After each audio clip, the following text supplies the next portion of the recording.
things that I remembered writing as a kid and what that meant for me and all of that kind of stuff. Do you remember your writing classes? I don't, actually. I don't actually remember most of my elementary school experience or doing a lot of writing stuff, but I do have one vivid memory of writing, and I don't remember how old I was, but grade 4, maybe, grade 5, and we were given an assignment to write a short scene for a Christmas scene for the Christmas pageant, because, you know, every year you do the Christmas pageant, and I'm a child of the 70s. It was a Christmas pageant, not a holiday celebration. As we had to do this writing assignment, I couldn't come up with any idea at all. So I just stole the story from my Christmas pageant the year before, the story of Santa Claus who can't do Christmas because he's lost his suit. And I mean, that's the magic suit that lets him get his fat ass belly through those skinny little chimneys. So I wrote this story out, and then I was racked with guilt because, of course, I had plagiarized and I knew it.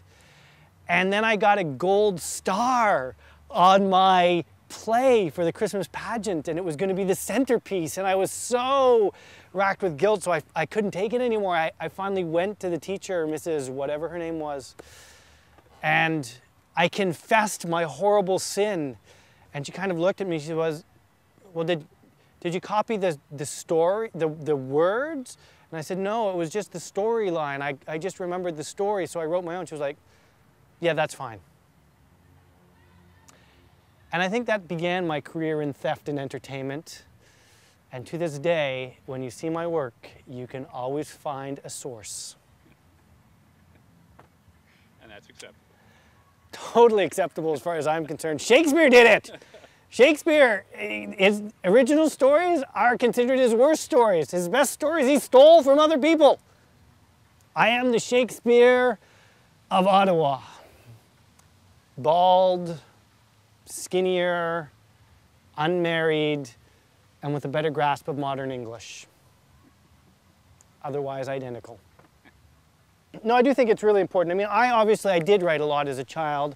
I don't remember a lot of it. I remember in high school looking back at a lot of the journals I kept as a wee tot, and I knew you were supposed to write in journals, so I did, because I had a fascination with reading and writing as a kid. I was one of those, I was a bookish kind of kid.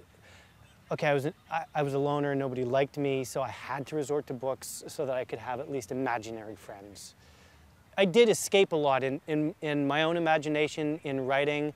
I know that what actually graduated me through the many years of elementary school was my English and writing skills, and it had nothing to do with my math or science skills.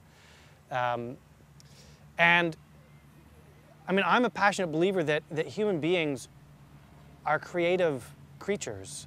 And if we don't express ourselves in some way, whether it be music or visual arts or writing or performing or being the life of the party or a great MC or whatever it is, having the gift of the gab, which is storytelling. It's just the art of storytelling, only you're doing it over a pint in a pub instead of getting... Actually, as a storyteller, you don't even get paid enough for a pint in a pub, so... Yeah, I mean, it's really important to have a creative aspect to yourself, to have a creative outlet, to be able to let your soul actually vibrate a little bit.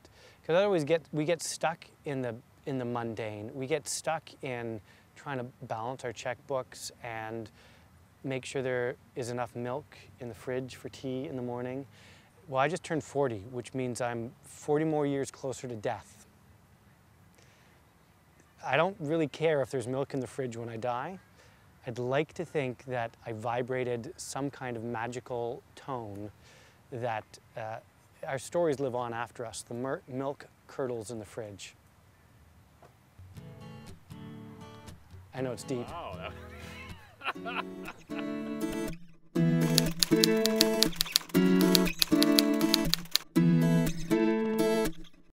Shiny bike mind. Look, an airplane. Whee!